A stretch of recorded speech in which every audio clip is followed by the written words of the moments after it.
welcome to one of our bathrooms. This is what the box looks like when it arrives to you. They're all individually wrapped. Okay, there it is. And then it's said to take it out of the little rubber part and we're gonna drop it in. So before I do that, I'm gonna go ahead and take the tank off because that's gonna be super important. Very, very bright blue. It's gonna just drop right into this right corner. Boom, in. And then in 5 minutes, we're gonna flush it. So while we're waiting the 5 minutes, cool fun facts, this has a thick lubrication protection that's gonna form on the side wall, preventing the adhesion of stains.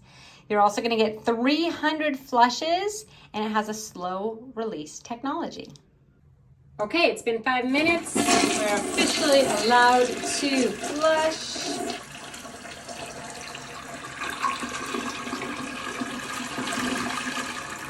Do we see blue? I don't know, that's kind of light. Okay, let's do one more. There's that blue. Pretty sparkling blue. All right, toilet bowl cleaner is working. Check this out if you're in the market for some toilet bowl cleaners.